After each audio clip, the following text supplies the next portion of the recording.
¿Qué tal? ¿Cómo están? Muy buenas noches. Gracias por su sintonía, gracias por acompañarnos en debate. Soy Eduardo Arévalo. Esta noche tenemos el gusto de recibir en los estudios a Rolando Castro, ministro de Trabajo, a quien le damos la más cordial bienvenida. Ministro, gracias por acompañarnos. No, muchas gracias, Eduardo. Siempre un privilegio compartir este set y bueno, dispuesto a explicar y aclarar todo tipo de duda que exista sobre los temas. Así es, sobre todo en el tema de la reforma de pensiones, ministro, un tema muy importante para la población, donde hay expectativas de parte de la población, cómo va a ser toda esta mecánica, y vamos a buscar con su ayuda ir aclarando algunos de los temas que fueron compartidos por su persona y por el ministro de Hacienda el viernes cuando presentaron esta iniciativa de forma formal a la Asamblea. La primera pregunta: esta es la reforma que había prometido el presidente de la República un 15 de septiembre, tal cual, la que se había estado trabajando, la definitiva. Sí, este es un proyecto de reforma al sistema de pensiones que se viene trabajando prácticamente desde que el nuevo gobierno entró a través del presidente Bukele, y el presidente se comprometió con el pueblo salvadoreño, y una de sus promesas nos llevó prácticamente 3 años y fracciones, pero el presidente siempre fue de la opinión que debíamos de hacer una reforma bien analizada, bien pensada, y fundamentalmente que por primera vez en la historia privilegiara a quienes debe privilegiar, que en este caso es la clase trabajadora. Así que, en efecto, fue presentada este viernes y bueno, estamos ya en manos de la Asamblea Legislativa. Pero es una reforma bastante amplia, bastante integral, y fundamentalmente lleva un respaldo total de endoso fuerte a los sectores que estratificados con sus salarios mucho más bajos. Dentro de los puntos importantes que fueron abordados, ministro, se establece, usted decía, la mayoría, a excepción de un pequeño grupo, no estaría llegando a $400, pero la pensión, digamos, estándar se eleva de 200 y fracción que está actualmente a $400. Sí, la pensión por vejez, hoy tenemos pensiones de 250, 220 y la máxima de 310. Todo esto, estamos hablando que hay cerca de 150.000, 200.000 pensionados que ya están pensionados y que tienen una pensión así. Prácticamente esta pensión sube de un solo a $400. Al igual que todas las personas que hoy por hoy estén trabajando, tengan el salario mínimo, por ejemplo, $365, y haga el trámite ya de pensionarse con esta nueva reforma, automáticamente de $365 que gana ahora con su salario, tendría una pensión ya valorada en $400. Estamos hablando, Eduardo, de que acá estamos refiriéndonos a que cerca de 940.000 trabajadores formales que tenemos en El Salvador. Estamos hablando que esta gente que se encuentra en el salario mínimo y un poquito arriba del salario mínimo, estamos hablando del 65%. Estamos arriba de arriba de 622.000 trabajadores. Así que la gran mayoría lleva prácticamente, si se quiere plantear bajo este ángulo, un reemplazo por encima incluso del 100%. Algunos de la oposición este día, haciendo análisis de la propuesta, decían, por ejemplo, en el caso del FMLN que veía en la mañana, decía, ¿por qué la pensión llega o puede llegar a $400 si el salario mínimo es más bajo que lo que podría recibir una persona de pensión? ¿No habría que equipararlo? ¿Hacían ellos esa acotación? ¿Qué puede decir usted? Lo que pasa es que ellos hicieron exactamente todo al revés. Vamos a ver, alguien tenía $1,000 de salario y el FMLN deja una pensión del 27%. Entonces, una persona que gana $1,000 y el FMLN la deja con una tasa de reemplazo del 27%, estamos hablando de $270. ¿Quién se va? ¿Quién se va del trabajo? Por eso es que tenemos un montón de señores que ya tienen 40 años, 45 años de estar trabajando. Y siguen trabajando. Siguen trabajando. Hoy es al revés. Hoy, si una persona tiene el salario mínimo, $365, y tiene que levantarse temprano, ir a trabajar, pagar transporte o combustible, la alimentación comprarla en la empresa, en la fábrica, en la institución donde llega, hoy será al revés. Hoy esta persona hace el trámite de su jubilación y en vez de tener menor valor adquisitivo, va a llegar a tener $400. Es una estrategia también estimulativa para que la gente acceda a ir a pasar. La pensión por lo general, Eduardo, está concebida que es una parte del tiempo de tu vida que la vas a pasar de forma tranquila, con tu familia, en tu casa, descansando, no trabajando. Pero hoy la gente, con estas pensiones de miseria que nos dejaron, obligadamente se quedan trabajando. Hoy no, hoy se estimula a ganar más todavía con un sistema previsional que se está articulando y que está haciendo una propuesta progresiva de abajo a arriba, y se está premiando fundamentalmente a las personas con salarios más mínimos. En el video que subió en su cuenta de Twitter el presidente, y usted también y el ministro de Hacienda lo reiteraron mucho en la conferencia de prensa, este 1% va a aportar de aumento el patrono, sí, no el trabajador. Lo reiteraron muchas veces, sí. No debe el trabajador ser trasladado, decían, ni subir la edad de jubilación u otros mecanismos. ¿Cómo se garantiza esto, ministro? Que de repente algún patrón no diga, bueno, yo no tengo para asumir ese costo, yo voy a buscar un mecanismo de hacerlo, o venir y decir, tengo una planilla de 500 empleados, pues la voy a dejar en 200, porque si no esto me va a elevar los costos y ya no puedo mantener. Sí. Es imposible escuchar, no solamente en El Salvador, sino en el mundo entero, que un empresario diga que tiene dinero suficiente como para depositarlo en favor de la clase trabajadora. Es casi imposible. Todo el mundo se pasa quejando que está en una situación complicada, pero al final estas son las reglas del juego. El Estado tiene la decisión en sus manos de definir política, y todos los ciudadanos tenemos que someternos a las políticas públicas, y sobre todo el respeto al derecho a la ley. Ahora, la reforma es bastante integral. Es una reforma paramétrica que solamente lleva un 1% de incremento. Ese incremento va a la parte empleadora, no al trabajador.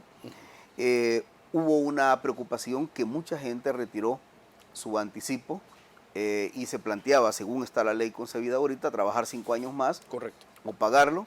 O devolverlo. No, o devolverlo, sí. No va a pasar eso, ni lo van a devolver, ni tampoco van a trabajar años adicionales. Se queda hombre, 60 años de edad, 30 de trabajo, 55 años para la mujer, 25 años de trabajo, y prácticamente se queda tal como está. Y la otra cosa es que la ley lleva, y eso es un apartado muy especial que dice, que la tasa de interés, tal vez hacemos un poquito de memoria, y cuando el gobierno de Arena inicialmente toma los fondos de los trabajadores, el fondo de pensiones, en aquel momento lo hizo Tony Saca, posteriormente lo hizo Sánchez Serén, y después lo hizo incluso el presidente Funes. Tomaron la plata con una tasa de interés del 1.33. Hoy queda definido que la tasa mínima de interés es el 7%. Eso va a ayudar mucho a la capitalización del sistema. La otra cosa bien importante es que queda claro hoy en esta ley que queda terminantemente prohibido que el Estado meta las manos al fondo de pensiones como se ha hecho estos años atrás. Porque podía de repente el fondo de pensiones decir, yo lo meto en la bolsa de Europa, por decir algo, y va a ganar una mayor rentabilidad, pero venía el Estado y le decía, no, yo lo voy a utilizar, y le daba un rendimiento del 1 o 2%, exacto, pudiendo ganar un 7% fuera. Exacto. Y el mismo Estado se llevaba a cabo un crédito con el BID, con el Fondo Monetario Internacional, con el Banco Mundial, y pagaba la tasa al 7%, pero la plata de los trabajadores se la pagaba al 1.3%. Así que hoy eso cambia. Queda en la ley bien específico que el Estado salvadoreño no podrá meter manos al fondo de pensiones, y que la tasa de interés mínima será el 7%.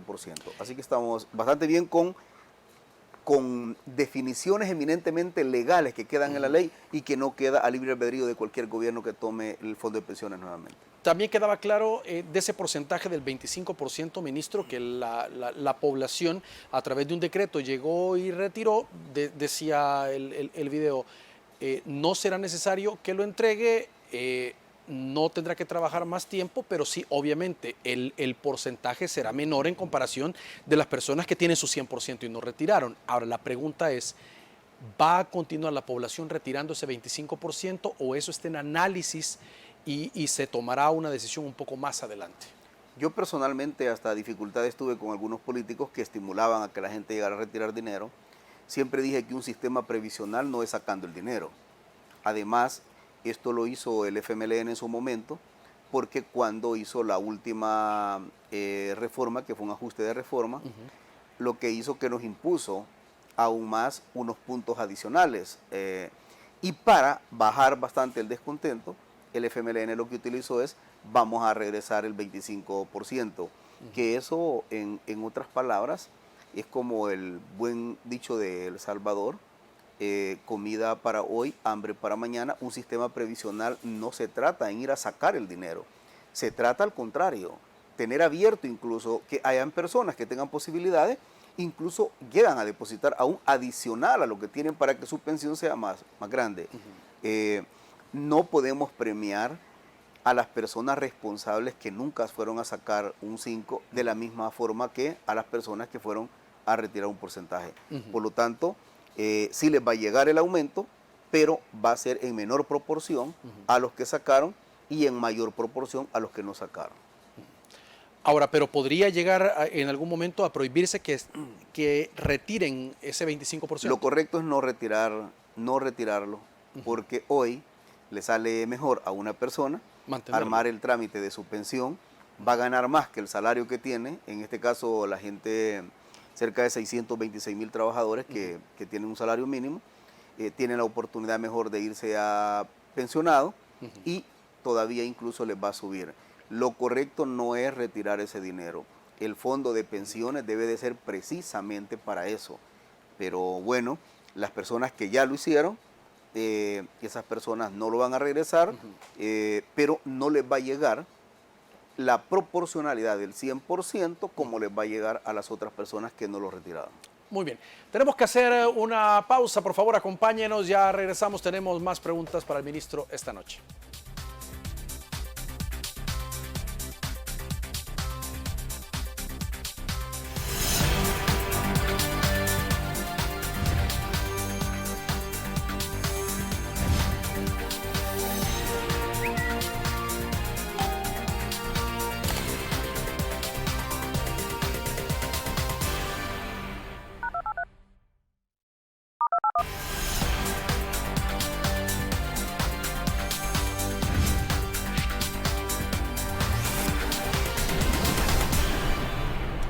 Muy bien, gracias por continuar con nosotros. Estamos con el ministro de Trabajo, Rolando Castro, esta noche. Ministro, y decíamos, ese 25%, hablábamos en la pausa, hay mucha gente que lo retiró porque lo retiraron otras personas. Sí. Y qué bueno si ese 25% lo hubieran retirado para inversión, pero de verdad muchas personas, por lo menos que yo conozco, ministro, lo utilizaron para consumo. Sí. Para consumo y otros tal vez en un dado caso para pagar deudas, pero no fue realmente para lo que estaba diseñado o para lo que está retenido ese dinero de todos los trabajadores en las AFP. Sí, sí hubo gente que en realidad lo retiró con una situación de necesidad bastante fuerte, alguna cirugía, un tema de salud. Hubo gente que lo retiró en esas condiciones, la situación es sumamente complicada en el país, pero hubo gente que también lo retiró porque estaba dadas las condiciones y la oportunidad para hacerlo. Nunca es lo correcto estar sacando dinero bajo un enfoque cuando se tiene un enfoque eminentemente previsional. Los fondos de pensiones por lo general se construyen y se multiplican con músculo, haciéndolos más grandes pero no retirando. Las personas que retiraron, este es el resultado que tendrán ahora.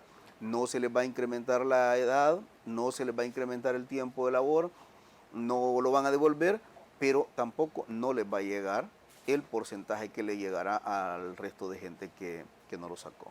Incluso si hay gente que lo quiera devolver y puede llegar a devolverlo, le van a decir, mire, ¿hace cuánto lo retiró?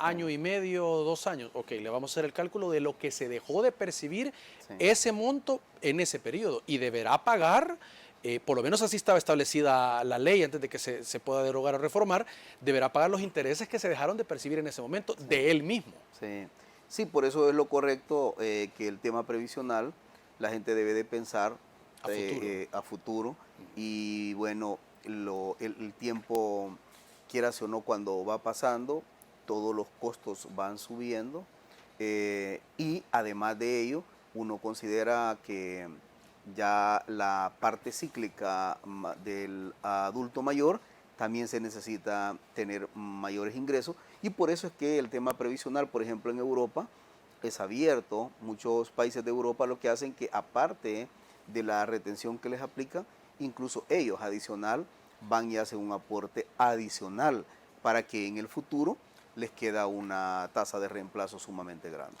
Ministro, ¿ustedes ya consideraron que esta reforma, al llegar a los $400 o elevarlo, mucha gente que actualmente no está cotizando las AFP pueden decir, a mí me parece atractivo, yo me quiero meter y busquen legalizar y hacer todo el trámite para incorporarse? Incluso ustedes hablaban en la conferencia de prensa de la presentación del documento que salvadoreños desde el exterior también podrán hacerlo. Entonces, de repente, ese universo de cotizantes pueda irse aumentando y sea manejable. Esa es la intención, es ir creando un músculo de pensiones bastante fuerte. Toda esa plata, por ejemplo, que se retiró y se dejó de ganar, la idea de nosotros es ir construyendo un músculo mucho más fuerte y más poderoso en tema financiero con el sistema previsional. Se está hablando incluso de ampliación de cobertura y eso lleva consigo a abrir las puertas a nuestros hermanos, a nuestros compatriotas que están en diferentes partes del mundo, pero también incluso a las personas que trabajan por cuenta propia, a los independientes acá en El Salvador. Así que se está abriendo la bitácora de opciones para que más personas puedan entrar. Esto oxigenará mucho el fondo de pensiones, pero aún habrán personas con mayores oportunidades. También ha quedado abierto, Eduardo, la parte de que si hay personas que dice, bueno, este es lo que a mí me aplican de retención, pero yo voy a depositar aún más, también queda abierto ahora a fin de que la persona el día de mañana pueda tener un sistema de pensión mucho más fuerte que el resto todavía. Dentro de las modificaciones también importantes se baja el monto de la comisión que cobran las AFP. Era un tema que ya se veía venir. Sí, lo que pasa es que, vamos a ver, el sistema previsional en El Salvador se desconceptualizó. Acá, más que un enfoque eminentemente previsional, lo que había era un negocio particular. Y en ese negocio particular lo han manejado siempre las AFP en estos últimos años. Y una AFP tiene consigo su propia rentabilidad.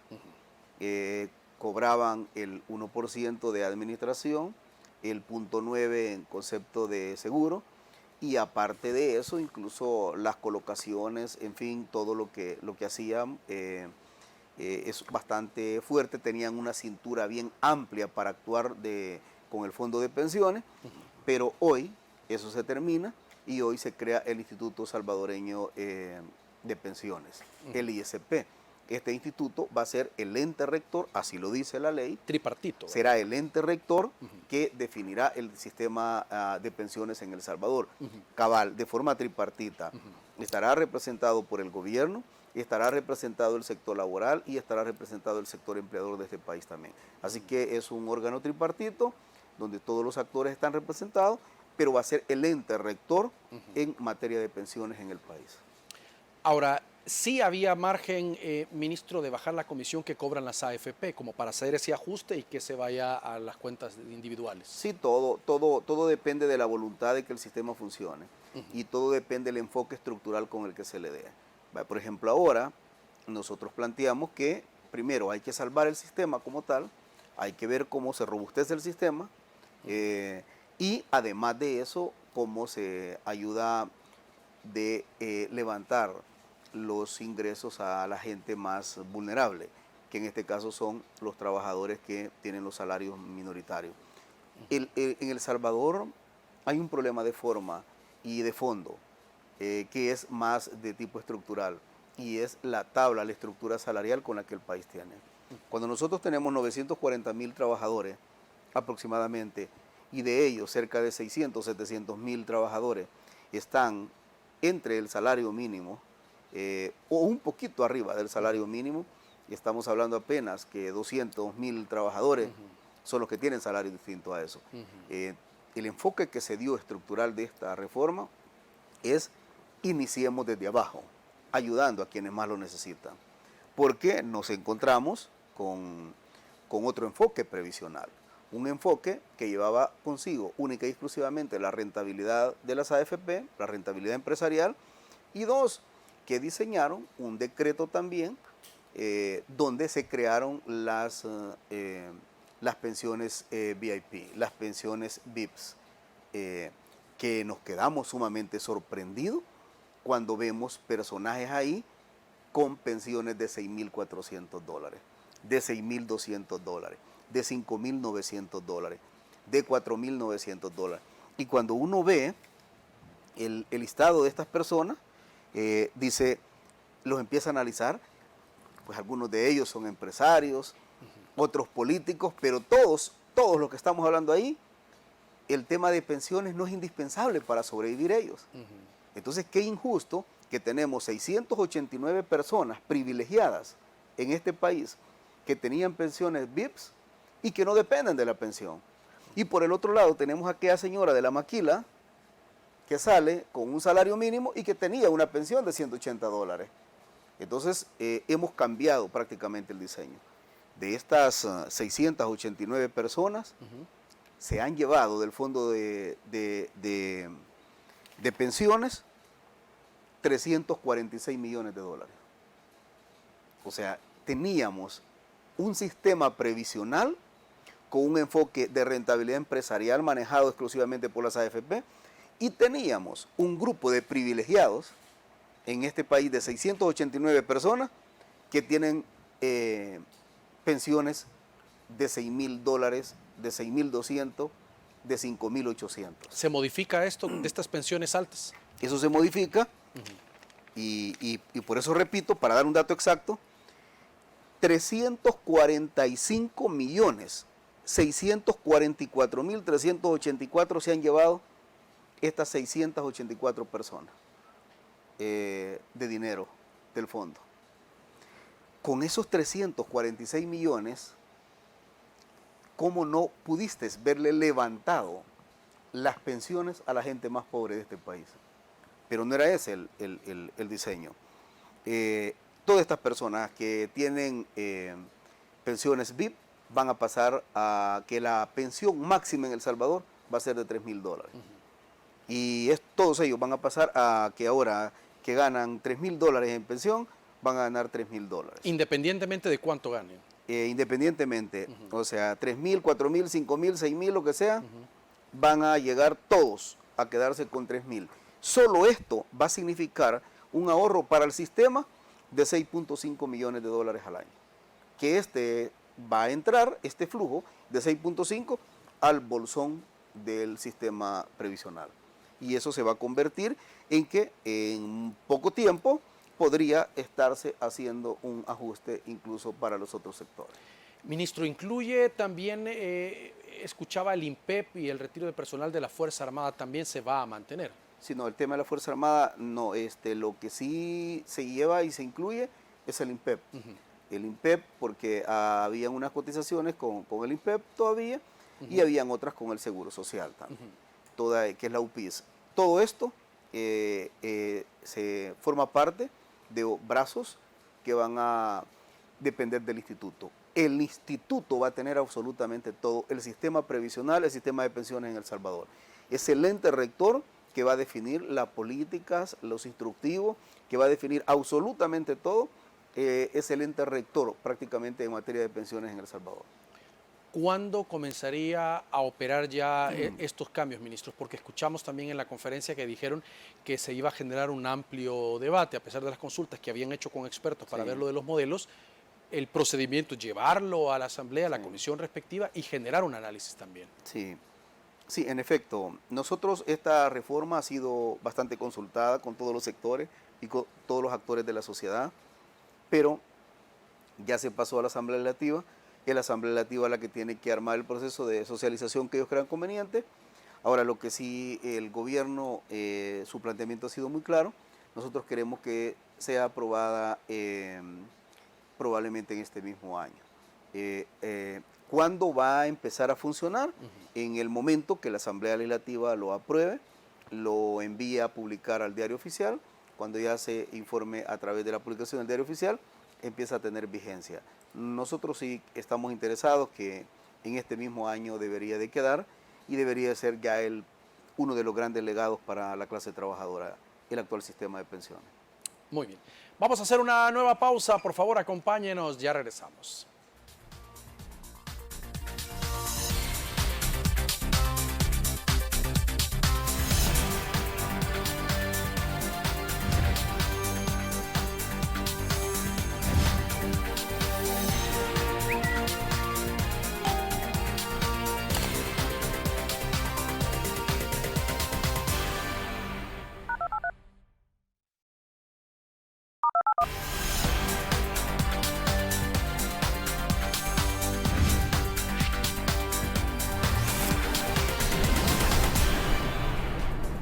Muy bien, gracias por continuar con nosotros. Rolando Castro, ministro de Trabajo, esta noche en los estudios. Ministros, 53,000 pensionados que, valga la redundancia, reciben una pensión mínima, recibirían $100 de aumento. Por poner un ejemplo, se anunciaba también, o sea, un ajuste a los que ya están jubilados. Sí, estamos hablando que El Salvador en este momento tiene 200,000 pensionados. De los 200,000 pensionados, hay como cerca de 126, 150,000 que tienen la pensión por vejez y que en alguna medida tienen pensiones sumamente bajas, sumamente bajas. Habrá una de 304 que subirá a 400 y otras que tienen menos de 300, todas van a ser llevadas a 400. Así que para unas personas va a llegar $96 probablemente, cerca de $100, y a otros va a llegar arriba de $100. Pero eso es muy importante para nosotros, porque estas personas que tienen este tipo de pensiones, 100% viven de la pensión. Sí. Es todo lo contrario de aquel otro sector que acabo de mencionar, que tenían 6,000, pero son empresarios con jugosos salarios, con ingresos muy fuertes. Estas personas propiamente dependen de la pensión. Así que es un alivio bastante fuerte y un tremendo beneplácito también para nosotros estar llevando a cabo esto bajo el liderazgo del presidente Bukele. Había una expectativa si es que se iba a nacionalizar el tema de las pensiones, porque algunos decían, quizás va más por esa vía, quizás el gobierno hace un análisis para decir, se va a crear un solo instituto que sea el gobierno quien va a estar dando todo este sistema a la población. En los estudios que hicimos, analizamos el comportamiento de América Latina y del mundo entero, y se construyó en un momento el sistema de pensiones era totalmente estatal. Posteriormente vino una oleada de pasar a privatizar. Chile fue uno de los incluso que trabajó estos sistemas. Sí. Y ahora hay una nueva oleada de estatizar de nuevo el sistema previsional, pero nosotros tomamos la decisión de conformar el instituto como ente rector y dejar trabajando el sector privado, como es el tema de las AFP. Lo que sí es cierto es que ya no van a tener todo el andamiaje que tenían anteriormente de tomas de decisiones, de hacer con el fondo lo que se creía conveniente, sino que ahora estarán supeditados y sometidas a las decisiones del instituto. Ahora, ¿será por mayoría, análisis que este instituto va a tomar ese tipo de decisiones?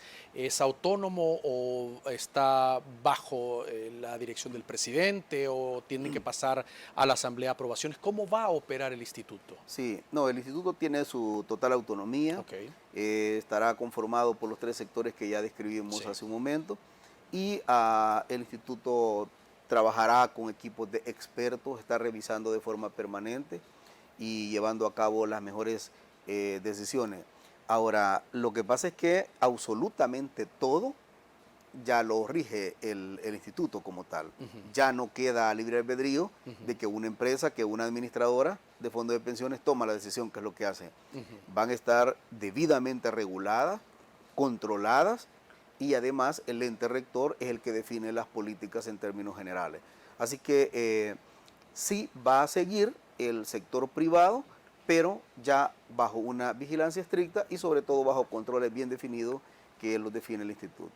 Ahora, también había otra expectativa de parte de la población, ministro, sobre el tema de pensión de vejez, invalidez y sobrevivencia. La gente decía, ¿se van a suprimir? ¿Va a quedar solo de vejez? Era otro de los temas. No, el concepto de vejez es el que lleva el 400 dólares por mes.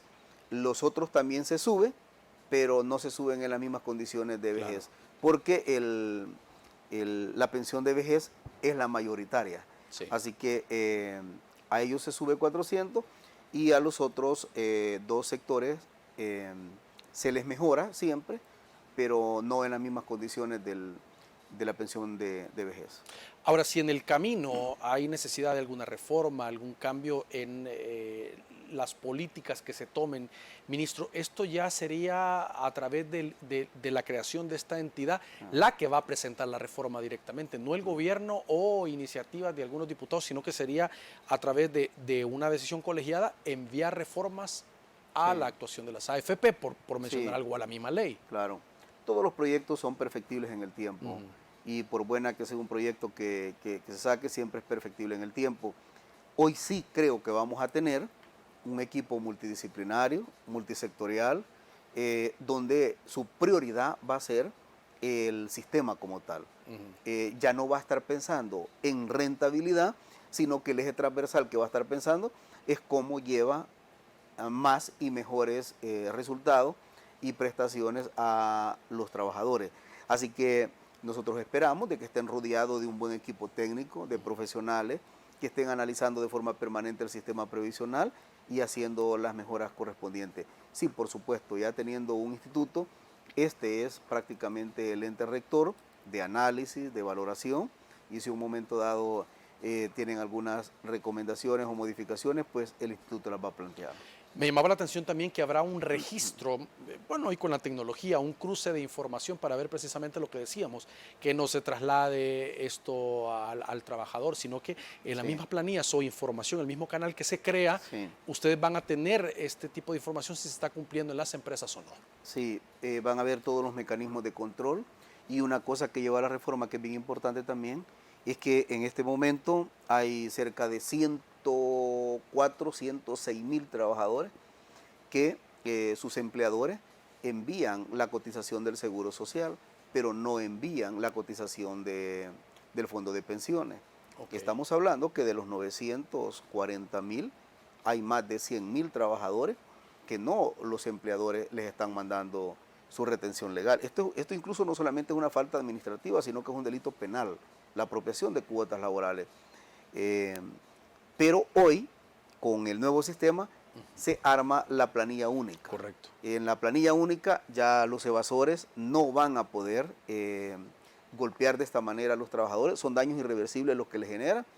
Así que vamos a tener un control ya bastante fluido, bastante fuerte, y ya no van a poder evadir. Eso también hay que dejarlo claro, que eso va a ayudar mucho a subir el sistema como tal y el bolsón de finanzas que debe de tener el sistema, porque todo este dinero hoy por hoy no ha ingresado, y repito, no es poca cosa, no son poca cantidad de trabajadores. Bueno, el presidente quedó sorprendido cuando analizamos este tema, y estamos hablando arriba de 100.000 trabajadores que muchos empresarios en este país no envían los fondos de ellos. Y a veces el trabajador ni siquiera se da cuenta, ministro. Muchas veces ellos se dan cuenta cuando de repente dicen, voy a hacer los trámites ahorita porque me voy a pensionar el otro año. Las personas vienen, empiezan a ingresar sus documentos, y cuando llegan y piden el historial le dicen, lo sentimos, pero a usted le faltan 3 años todavía. ¿Pero por qué 3 años? Bueno, porque resulta de que su patrono no envió esto. Estamos hablando de daños irreversibles, porque ese trabajador, por no haber logrado cumplir los 30 años de servicio, él ya trabajó 30 años, pero hubieron 3 años que no se los reportaron. Esa persona tiene legalmente 27 años, así que tiene que, o sea, estamos hablando de daños totalmente irreversibles. Ahora, es importante que la población, independientemente de los años que tenga, pues puede empezar a pedir ese historial, porque las AFP sí envían, Sí, por lo menos en mi caso, a mí me llega un correo, no sé, mensual o bimensual, con la información. Es importante abrirlo, es importante verlo, consultarle a alguien, mira, esto es lo que me están mandando, y empezar a ver, no hasta que uno se va a jubilar, ministro, empezar a decir, ok, hoy sí me empiezo a preocupar por el tema y le voy a dar seguimiento, sino empezarlo a hacer desde ya. Y si uno no sabe, pues consulta y no llevarse una sorpresa. Quizás esté en un momento todavía de hacer unas llamadas o buscar asesoría y resolver en ese momento el problema con la empresa que pueda haber trabajado. Así debería de ser, que nuestros trabajadores estén un poco pendientes. Muchos trabajadores se han enterado hoy que nosotros andamos en las inspecciones y vamos y pedimos las planillas, y luego de repente pedimos la planilla del Seguro Social, y luego mandamos a pedir a la superintendencia la planilla, y ahí nos enteramos. Bueno, la última información que nosotros tenemos como Ministerio de Trabajo, cerca de 2.000 empresarios en este país que se han quedado con el dinero de los trabajadores y no lo han enviado. Así que también ante eso, Eduardo, nosotros como ministerio ya tenemos el oficio preparado y vamos a presentar ante la Fiscalía estas denuncias, porque estos ya son delitos de carácter penal. Eso le iba a decir, o sea, aparte de que deberán resarcirlo, va corriendo una acción penal por la retención. Es un delito de carácter penal, no solamente una falta. Bueno, primero es una falta administrativa que el Ministerio de Trabajo la señala, aparte de señalarla impone la multa correspondiente, el proceso sancionatorio correspondiente, pero además de ello es un delito de carácter penal apropiarse del dinero de los trabajadores, así que nosotros ya tenemos trabajado. Solo estábamos afinando y pidiendo la última información a las instituciones. Nos acaban de hacer llegar ya la información final. Estamos hablando que la próxima semana, Dios mediante, vamos a estar poniendo ya una denuncia penal en Fiscalía para actuar contra estos evasores.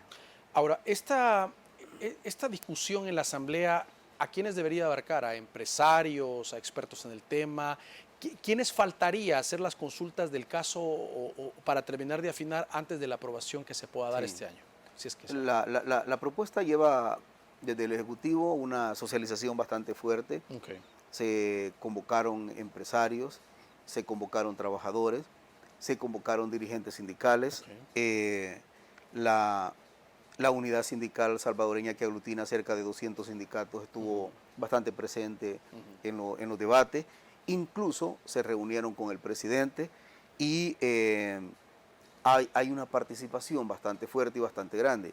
Y ellos precisamente nos ayudaron y nos dijeron, miren, el principio de solidaridad es ayudarle al que más lo necesita, no ayudarle al que más tiene. El que más tiene no necesita ayuda el que menos tiene. Y por eso es que un poco el esfuerzo ha sido de carácter progresivo y especialmente en los sectores más bajos. También tuvimos con expertos. Interinstitucionalmente el Estado se vinculó, el gobierno estuvo volcado en esto con muchos ministerios, así que se ha hecho un trabajo bastante fuerte y muy socializado. La Asamblea Legislativa va a definir quiénes son los sectores que convocan, pero podríamos garantizar que la mayor parte de los actores interesados en este tema, todos han sido tomados en cuenta para llevar a cabo esta reforma. Muy bien, vamos a hacer la última pausa del programa, por favor acompáñenos, ya volvemos.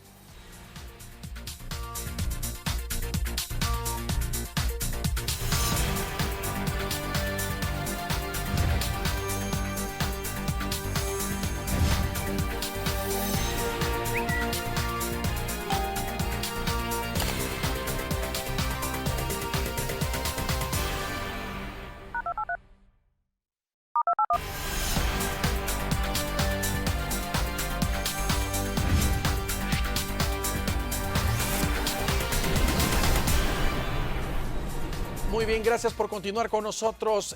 Ministro, el presidente puso un hilo de tweet refiriéndose al el día de la presentación de la reforma, y decía el presidente que se buscará recuperar 10.000 millones de dólares, decía el presidente, sacados del sistema previsional en nuestro país por gobiernos anteriores.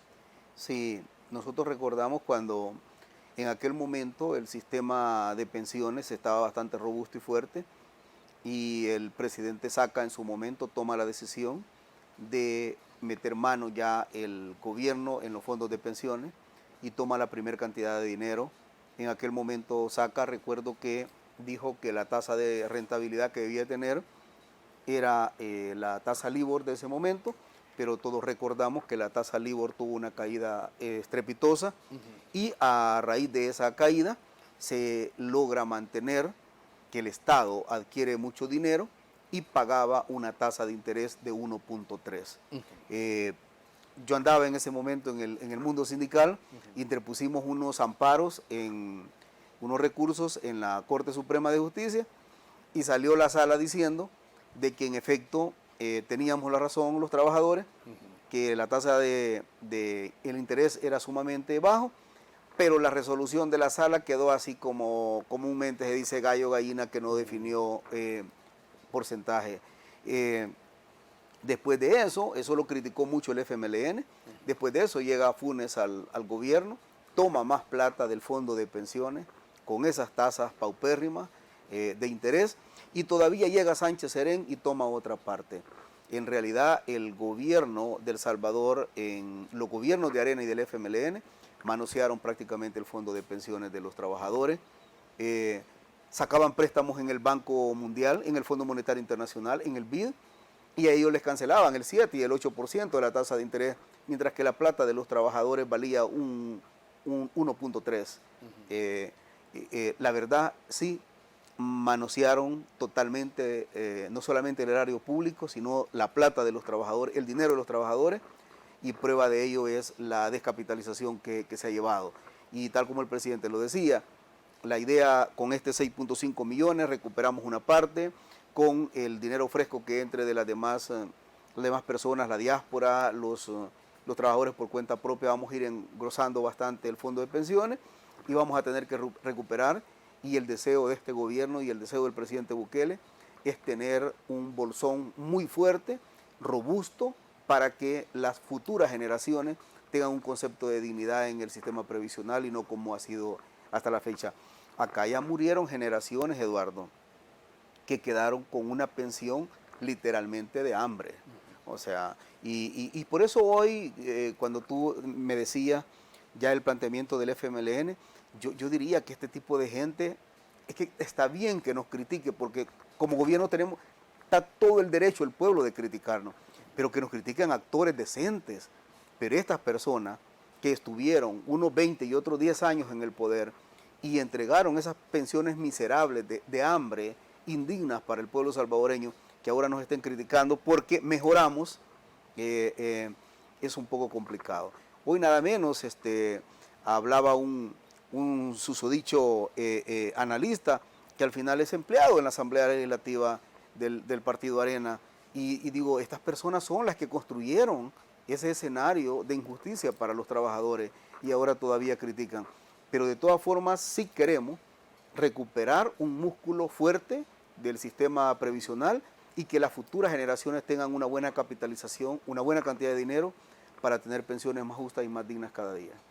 Ahora, ministro, ¿esta reforma será sostenible en el tiempo? Porque lo hablábamos hace un momento, hemos visto Chile, que comenzó con todos estos modelos, también ha hecho modificaciones en su mismo país, y otros con sistemas bastante sólidos, de repente hemos visto que han quedado tambaleando. El sistema, los sistemas previsionales son complicados porque la esperanza de vida del adulto mayor ha crecido. O sea, hay varios factores, la misma inflación le van metiendo un poco de presión a las finanzas de los estados. Sí, bueno, en esta reforma han habido presiones bastante fuertes, por ejemplo, de que en vista del nivel de vida que ahora se ha ampliado, nos decían, y las sugerencias eran, miren, suban 5 años más, pero la verdad es que el presidente se mantuvo muy firme en esto, el gobierno está bien sólido en esto, y se dijo no se va a incrementar el tiempo, porque también lo que queremos es que la persona salga a disfrutar el sistema previsional y no alargarle mucho más el tiempo en la vida laboral,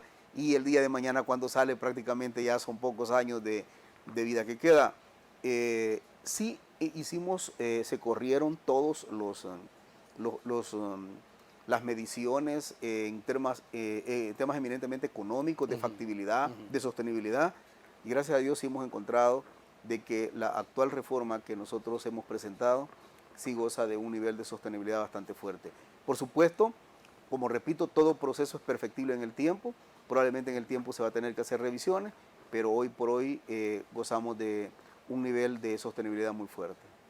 Es decir, se mantiene 55 años la mujer y 60 los hombres. Eso no 55, 25 y 60, 30.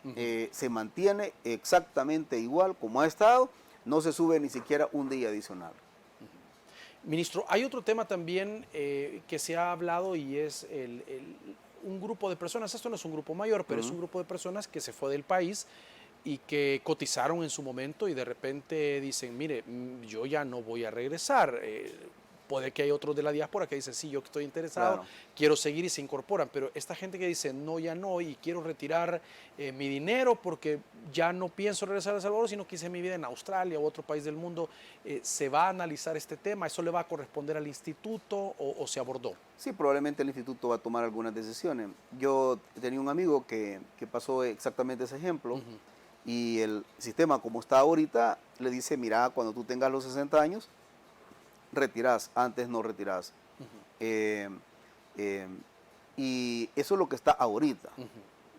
Nosotros con la reforma, prácticamente estos son los temas que el instituto va a tener que analizar, pero nosotros sí creemos, Eduardo, en estimular a mucha gente que se ha ido del país a que regrese.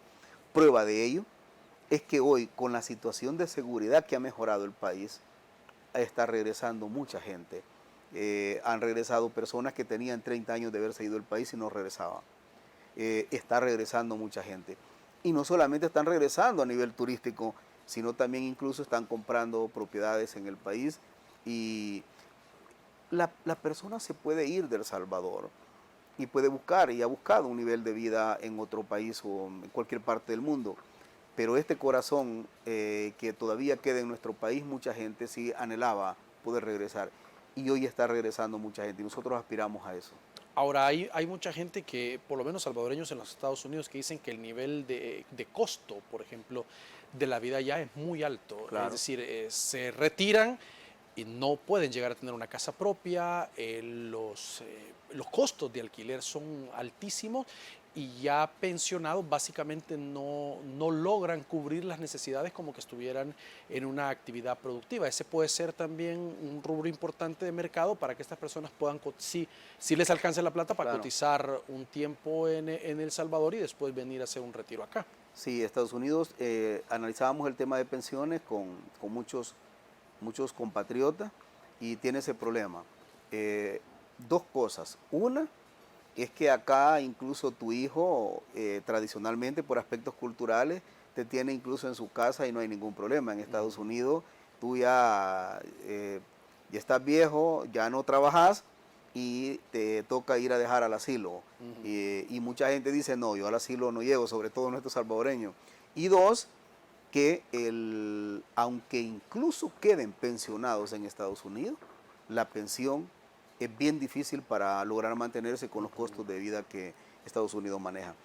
Yo creo que esta es la oportunidad para nuestra diáspora, para nuestros hermanos en diferentes partes del mundo, Canadá, Estados Unidos, Europa, en todas partes del mundo. Este es el momento, se abre la bitácora de opciones y oportunidades y pueden accesar.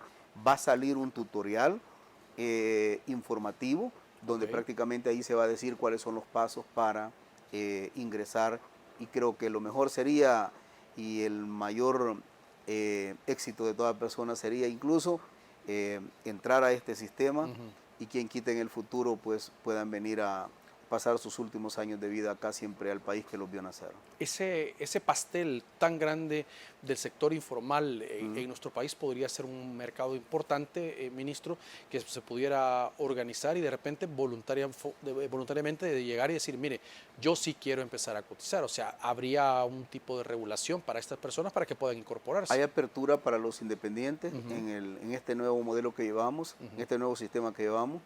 Hay apertura para ello. Y no solamente va a haber apertura, creo que el gobierno va a generar un clima propicio, estimulativo incluso, con el sector informal, a fin de ver cómo vamos a tratar de formalizar a mucho sector de esto. El 70% de la gente está en el sector informal. Sí. Ahora, ¿y han buscado algún tipo de acercamiento con alguna organización de vendedores o algo donde se mueve o estos pequeños comercios, ministro, para ver si hay interés de parte de ellos? Hay mucho interés de la gente.